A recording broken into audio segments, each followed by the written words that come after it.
সবাইকে আমন্ত্রণ চ্যানেল 24-এর সকাল 7টার খবরে। শুনছিলেন একেএস সংবাদ শিরোনাম। আপনাদের সাথে আছি আমি মার্জিয়া শ্রেয়া। এবার ভুতুড়ে বিদ্যুৎ বিলের কবলে রাজধানীবাসী। মিরপুর, আদাবর, মোহাম্মদপুর, বসুন্ধরা সহ বেশ কয়েকটি এলাকায় অস্বাভাবিক বিদ্যুৎ বিল এসেছে গ্রাহকদের। তাদের দাবি, বাসায় নতুন কোনো ইলেকট্রনিক ডিভাইস যোগ না হলেও জুন মাসের বিল আগের মাসের চেয়ে দ্বিগুণ। এদিকে গ্রাহকদের অভিযোগের নিষ্পত্তি হবে কিভাবে, এমন প্রশ্নের কোনো উত্তর দিতে রাজি হননি বিইআরসি চেয়ারম্যান। মাহবুবুর রহমানের রিপোর্ট। কোটি মানুষের মেগাসিটি ঢাকায় নিত্য নতুন ভোগান্তির শেষ নেই। এরপর নতুন করে যোগ হয়েছে ভুতুড়ে বিদ্যুৎ বিল। 3 সদস্যের পরিবার নিয়ে মোহাম্মদপুরের আদাবরে থাকেন নাসরিন নাহার। প্রতি মাসে বিদ্যুৎ খরচের জন্য তাকে গুনতে হতো 7 থেকে 8 হাজার টাকা। কিন্তু হঠাৎ করেই জুন মাসে দ্বিগুণ বিদ্যুৎ বিল দেখে মাথায় হাত পড়ে তার। তো আমি নর্মালি যেরকম এসি সারি সেটার থেকেও কম ছাড়া হয়েছে। বেসিক্যালি আমাদের আসে আপনার যদি স্বাভাবিক যদি আমি ধরি, আমি স্বাভাবিক ধরলে আমাদের 6 স্বাভাবিক, সেখানে 2-1 মাসে বেশি গরম হলে 7 কি 7.5, কিন্তু এবার এসছে আমাদের 14। জুন মাসের অস্বাভাবিক বিদ্যুৎ বিল নিয়ে বিড়ম্বনার শিকার রাজধানীর মিরপুর, বসুন্ধরা সহ আরও কয়েকটি এলাকার অনেক বাসিন্দা। তাদের অভিযোগ, বাসায় নতুন কোনো ইলেকট্রনিক ডিভাইস যুক্ত না হলেও হু হু করে বাড়ছে বিদ্যুৎ বিল। বিল এরকম 7,000, 8,000, বড়জন 9,000, মানে 10,000 কোনোভাবেই ক্রস করেনি একদম গ্রীষ্মকালে। তো এখন তো বর্ষাকালে আমার ওইভাবে এসি চলে না, আমার ওইভাবে অন্য কোনো বাড়তি কিছু চলে না। সেখানে আমার বিল এই মাসে 17,906 টাকা। জুনে হচ্ছে 16,500 টাকা বিল আসছে আমার, যেটা একদম না, আমাদের সাথে সামঞ্জস্যই হচ্ছে না। কারণ এই কারণে যে আমরা জুনের 1 তারিখ থেকে 15 তারিখ পর্যন্ত আমরা দেশের বাইরে ছিলাম। অস্বাভাবিক বিদ্যুৎ বিলের অভিযোগ নিয়ে কথা বলতে চাইলে রাজি হননি বাংলাদেশ এনার্জি রেগুলেটরি কমিশন বিইআরসির চেয়ারম্যান। যদি এই সমস্যা সমাধানের এখতিয়ার তাদেরই। প্রথমত বাসা বাড়িতে আর দেবে না। জ্বালানি বিশেষজ্ঞ বলছেন, অস্বাভাবিক বিলের অভিযোগ দীর্ঘদিনের হলেও সমাধান দিতে ব্যর্থ হয়েছে বিইআরসি। ফলে নানান ব্যাখ্যা দিয়ে দায় সারতে হচ্ছে সেবাদানকারী প্রতিষ্ঠানগুলোকে। এইভাবে টাকা বিল বেড়ে যাচ্ছে, তাদের কথা সত্যি কিনা সেটাও তো দেখতে হবে যাচাই করে। অবশ্য সরকারের এখানে উদ্যোগ নেওয়াটা খুব প্যাসিভ, কারণ তো স্বাধীন নিরপেক্ষ প্রতিষ্ঠান হিসেবে তো বিইআরসিতে তারা প্রতিষ্ঠিত করেই রেখেছে, সুতরাং ওই কাজটা তো তাদের। এবং সেটা আমরা বুঝতে পারছি যে সেটার নিষ্পত্তি করতে ব্যর্থ হচ্ছে সংশ্লিষ্ট কর্তৃপক্ষীয় ব্যক্তিবর্গরা। তার পরামর্শ, অস্বাভাবিক বিলের অভিযোগ খতিয়ে দেখতে হবে তৃতীয় পক্ষের মাধ্যমে। পাশাপাশি বিইআরসি, ভোক্তা এবং সেবাদানকারী প্রতিষ্ঠানকে নিয়ে কমিটি গঠন করে নিষ্পত্তি করতে হবে প্রতিটি অভিযোগের। মাহবুবুর রহমান, চ্যানেল 24, ঢাকা। রাজধানীতে গ্যাস সংকটে বেড়েই চলছে ভোগান্তি। ফিলিং স্টেশনগুলোতে যানবাহনের দীর্ঘ সারিতে প্রধান সড়কে তৈরি হচ্ছে ভয়াবহ যানজট। সংকট কাটাতে মালয়েশিয়া বাংলাদেশকে জ্বালানি সহায়তা দেবে বলে জানিয়েছেন জ্বালানি প্রতিমন্ত্রী। সময়ের সাথে গ্যাস সংকটে বিপত্তি বাড়ছে সাধারণ মানুষের। ঘন্টার পর ঘন্টা অপেক্ষা করেও মিলছে না সিএনজি। সংযোগ সড়কের গাড়ির লাইন গিয়ে ঠেকেছে প্রধান সড়কে, ফলে বাড়ছে যানজট। চালকদের বেশিরভাগ সময় চলে যাচ্ছে গ্যাস সংগ্রহের লাইনে। লাইনে গ্যাস নাই বলতে, গ্যাস যখন আসে তখন দিবে, কোনো গ্যারান্টি নাই। 12টা বাজতে পারে, 4টা বাজতে পারে, রাত 12টা বাজতে পারে। প্রতিদিন রাত 2টা, 3টা, 3:30টার আগে ঘুমাইতে পারি। রাত 10টা সিরিয়াল ধরে রাত 2টা 15 মিনিটের গ্যাস পাইছি 75 টাকা। সকালে ফিলিং স্টেশনে গ্যাস পাওয়া গেলেও বেলা বাড়ার সাথে সাথে অনেক জায়গাতেই বন্ধ হয়ে যায় সরবরাহ। সিএনজি স্টেশনের মালিকরা বলছেন, চাপ না থাকায় মেটানো যাচ্ছে না চাহিদা। লাস্ট 10 দিন যাবত আমরা আসলে সত্যি কথা 2 ঘন্টা বা 3 ঘন্টা পাম্প চালাতে পারতেছি, গ্যাসের চাপ নাই বিধায়। তো সেক্ষেত্রে আমরা চরম অর্থনৈতিক সংকটের মধ্যে আমরাও ভুগতেছি। এমন অবস্থায় প্রধানমন্ত্রীর অর্থ ও পরিকল্পনা উপদেষ্টার দাবি, শিগগিরই কেটে যাবে সংকট। আর জ্বালানি প্রতিমন্ত্রী জানান, সরকারকে সহায়তার আশ্বাস দিয়েছে মালয়েশিয়া। জনাব আনোয়ার ইব্রাহিম মাননীয় প্রধানমন্ত্রীকে আশ্বস্ত করেছেন, তার তরফ থেকে এবং তার দেশের তরফ থেকে এই সংকট নিরসনে যা কিছু করার সুযোগ করেছেন, তিনি দ্রুততম সময়ের মধ্যে তার টিমের সাথে কথা বলবেন, সংশ্লিষ্ট মন্ত্রণালয়ের সাথে কথা বলে মাননীয় প্রধানমন্ত্রীকে অবহিত করবেন। জ্বালানি যদি নিরাপত্তা না ঘটে তাহলে তো বিনিয়োগ হবে। গ্যাসের ক্ষেত্রে আপনারা দেখেছেন কোনো অনুসন্ধান করা হয়নি, কোনো উত্তোলনের ব্যবস্থা করা হয়নি, বিদেশ নির্ভর করা হয়েছে। রৌনক মাহমুদ সৌরভ, চ্যানেল 24, ঢাকা। এদিকে ঢাকা টাঙ্গাইল মহাসড়কের এলেঙ্গায় আন্ডারপাসের গ্যাস পাইপে ফাটল দেখা দিয়েছে। এতে সাময়িক বন্ধ রয়েছে 6টি filling station. Titas gas transmission and ডিস্ট্রিবিউশনের পক্ষ থেকে জানানো হয়, মঙ্গলবার বিকেলে এলেঙ্গা বাস স্ট্যান্ডে আন্ডারপাসের পাইলিংয়ের কাজের সময় বিকট শব্দে গ্যাসের পাইপ ফেটে যায়। এ সময় পুরো এলাকায় আতঙ্ক ছড়িয়ে পড়ে। এতে উত্তরবঙ্গের যান চলাচলে গতি কমিয়ে দেওয়া হয়। পরে চন্দ্রা থেকে তিতাস গ্যাসের কর্মীরা এসে গ্যাস লাইনটি বন্ধ করে দেয়। এতে সাময়িকভাবে বন্ধ হয়ে যায় 6টি সিএনজি পাম্পে গ্যাস সরবরাহ।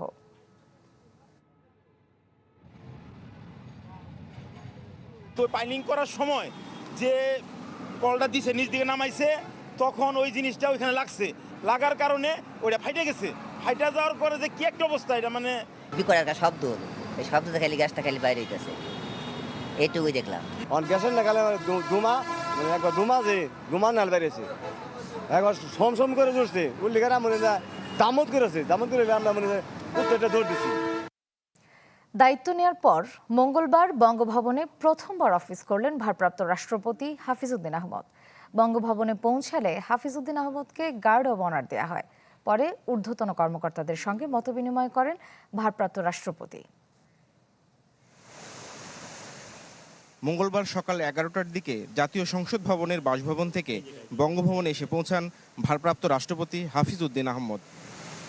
প্রধান ফটকে পৌঁছলে প্রেসিডেন্ট গার্ড রেজিমেন্টের অশ্বারোহী দল তাকে অভ্যর্থনা জানিয়ে মূল ভবন পর্যন্ত নিয়ে আসে। পরে সেনা, নৌ ও বিমান বাহিনী ও পিজিআরের সমন্বয়ে গঠিত চৌকস দল হাফিজউদ্দিন আহমদকে গার্ড অফ অনার প্রদান করেন। গার্ড অফ অনার শেষে ফুলেল শুভেচ্ছায় তাকে বরণ করে নেন বঙ্গভবনের কর্মকর্তারা। এরপর ঊর্ধ্বতন কর্মকর্তাদের সঙ্গে সৌজন্য সাক্ষাৎ ও সংক্ষিপ্ত মতবিনিময় করেন ভারপ্রাপ্ত রাষ্ট্রপতি। দাপ্তরিক কার্যক্রমে অংশ নিয়ে স্বাক্ষর করেন গুরুত্বপূর্ণ নথিতে। দরবার হল সহ বঙ্গভবনের বিভিন্ন স্থাপনাও পরিদর্শন করেন তিনি। জোহরের নামাজ আদায়ের পর বেলা 1:45টার দিকে বঙ্গভবন ত্যাগ করেন হাফিজউদ্দিন আহমদ। তিনি নিয়মিত অফিস করবেন বঙ্গভবনে, তবে থাকবেন সংসদের স্পিকার ভবনেই। নাফিউল ইসলাম লিঙ্কন, চ্যানেল 24, ঢাকা। রাষ্ট্রপতির পদে না থাকলে আইনি ব্যবস্থা নিতে কোনো বাধা নেই, একথা বলেছেন প্রধানমন্ত্রীর তথ্য ও সম্প্রচার বিষয়ক উপদেষ্টা ডাক্তার জাহিদুর রহমান। জানান, ব্রিক্সের সম্মেলনে প্রধানমন্ত্রী যোগ দেবেন কিনা সে বিষয়ে এখনো কোনো সিদ্ধান্ত হয়নি। পদত্যাগের পর থেকেই সাবেক রাষ্ট্রপতি মোহাম্মদ শাহাবুদ্দিনের সাংবিধানিক দায়মুক্তি নিয়ে চলছে নানা আলোচনা। সচিবালয়ে এক ব্রিফিংয়ে প্রধানমন্ত্রীর তথ্য ও সম্প্রচার উপদেষ্টা বলেন, রাষ্ট্রপতির পদে থাকা অবস্থায় যে কোনো ব্যক্তি সাংবিধানিক সুরক্ষা পান, তবে পদত্যাগের পর তার বিরুদ্ধে অনিয়মের অভিযোগে আইনি ব্যবস্থা নিতে কোনো বাধা নেই। তার পদে থাকাকালীন সময় কোনো লিগ্যাল ইস্যু ফেস করবেন না রাষ্ট্রপতি। উনি যখন পদে নেই, সেটা আগে করা ওনার কোনো রকম কোনো যদি মিসকন্ডাক্ট, এটা আমি এই রাষ্ট্রপতির কথা বলছি না, এনি প্রেসিডেন্ট আগে করা কোনো বিষয় এবং পরেও যদি কোনো কিছু থেকে থাকে, সেগুলোর জন্য নিশ্চয়ই তার বিরুদ্ধে লিগ্যাল অ্যাকশন নেওয়া যাবে। সংবাদ সম্মেলনে তার দাবি, 2018 সালের নির্বাচনে দায়িত্ব পালনের সাথে 32 ডিসিকে বাধ্যতামূলক অবসরে পাঠানোর সম্পর্ক নেই। বলেন, সরকারি চাকরি বিধি অনুযায়ী ব্যবস্থা নেওয়া হয়েছে। 25 বছর যদি চাকরির বয়স হয়ে যায়, সরকার তাকে অবসরে পাঠাতে পারেন। এটা একেবারে আইনি ব্যাপার। একটা পদক্ষেপ নেওয়া হয়েছে, সেই পদক্ষেপের পেছনে আপনারা সাংবাদিক, আপনাদের কাজই কিন্তু এটাও আমি মনে করি আপনারা এর মধ্যে একটা কোরিলেশন খুঁজে বের করেছেন, এটা আপনারা করেছেন।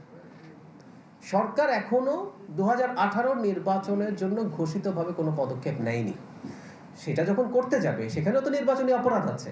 সেই অপরাধের জন্য যারা যারা যে পর্যায়ে জড়িত আছে তাদের বিরুদ্ধে ব্যবস্থা নেওয়া যাবে, এমনকি ফৌজদারি ব্যবস্থাও নেওয়া যেতে পারে, সেটা অবশ্যই। এবং আমি 2018 নির্বাচন নিয়ে, বাংলাদেশ যদি 2018 নির্বাচনের ঘটনার বিচার না করে, এটা আসলে খুব খারাপ কথা হয়ে যাবে। এত বড় ক্রাইম বাংলাদেশের ইতিহাসে হয়েছে বলে আমি মনে করি না। ব্রিক্স সম্মেলনে প্রধানমন্ত্রী তারেক রহমানের যোগদানের বিষয়ে এখনো কোনো সিদ্ধান্ত হয়নি বলে ব্রিফিংয়ে জানান ডাক্তার জাহিদুর রহমান। আমাদেরকে ওটা এক ধরনের পর্যবেক্ষক হিসাবে ইনভাইট করা হচ্ছে। স্বপ্নিল শাহরিয়ার শিশির, চ্যানেল 24, ঢাকা। রাষ্ট্রপতি নির্বাচনের তফসিলের জন্য প্রস্তুত নির্বাচন কমিশন, তবে দিনক্ষণ এখনো ঠিক হয়নি। ভারপ্রাপ্ত স্পিকারের সাথে বৈঠক শেষে কথা জানান প্রধান নির্বাচন কমিশনার AM নাসির উদ্দিন। সাতক্ষীরা ৪ আসনের এমপির বিষয়ে সংসদ সচিবালয় থেকে জানানো হলে ব্যবস্থা নেওয়া হবে বলেও জানান সিইসি। মোহাম্মদ শাহাবুদ্দিনের পদত্যাগের পর রাষ্ট্রপতির দায়িত্ব নিয়েছেন জাতীয় সংসদের স্পিকার হাফিজউদ্দিন আহমেদ। আগামী ৩ মাসের মধ্যে সংসদ সদস্যদের নির্বাচিত করতে হবে ২৩তম রাষ্ট্রপতিকে।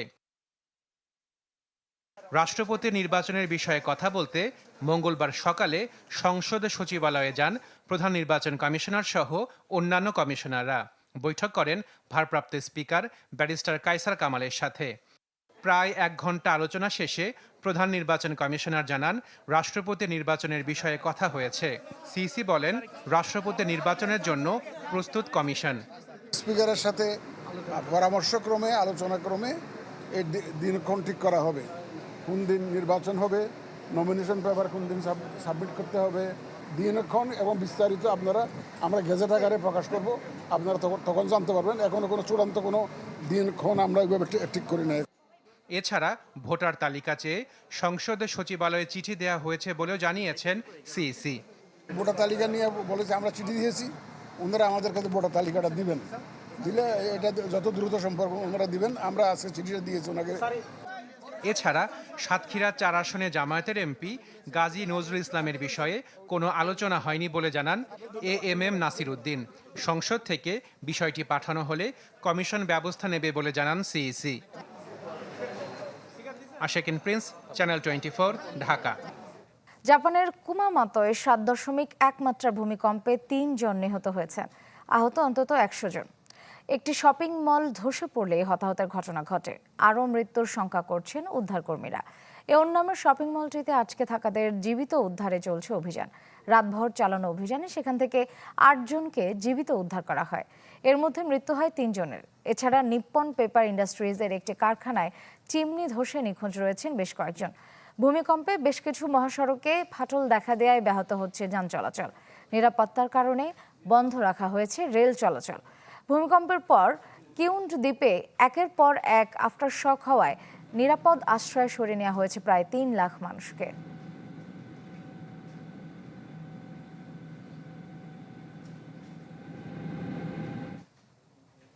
জর্ডানে অবস্থিত মার্কিন সামরিক ঘাঁটি লক্ষ্য করে একাধিক ক্ষেপণাস্ত্র ছুড়েছে ইরান, এমন দাবি করেছে মার্কিন সেন্ট্রাল কমান্ড। সব ক্ষেপণাস্ত্র প্রতিহত করা হলেও মার্কিন সেনাদের সর্বোচ্চ সতর্ক অবস্থায় থাকার নির্দেশ দেওয়া হয়েছে। ইরানে মার্কিন হামলা বন্ধ থাকলেও জর্ডানে ক্ষেপণাস্ত্র ছোড়ার ঘটনায় ফের সংঘাতে জড়ানোর শঙ্কা বাড়ছে। এদিকে বেশ কয়েকটি তেল স্থাপনায় ড্রোন হামলার অভিযোগ এনে ইরান সমর্থিত ইরাকি সশস্ত্র গোষ্ঠীগুলোর ঘাঁটিতে যৌথভাবে বিমান হামলা চালিয়েছে সৌদি আরব ও যুক্তরাষ্ট্র। গত ৩ দিনে পূর্ব ইরাকে সশস্ত্র গোষ্ঠীগুলোর অস্ত্র ও রসদ সংরক্ষণাগারে হামলা চালানোর দাবি করেছে মার্কিন সেন্ট্রাল কমান্ড। সৌদি আরবের প্রতিরক্ষা মন্ত্রণালয় জানিয়েছে উত্তেজনা বাড়াতে চায় না তারা, তবে যে কোনো আগ্রাসনের উপযুক্ত জবাব দেয়া হবে। এই ছিল সকাল ৭টার খবরে। এতক্ষণ যারা সাথে ছিলেন সবাইকে ধন্যবাদ।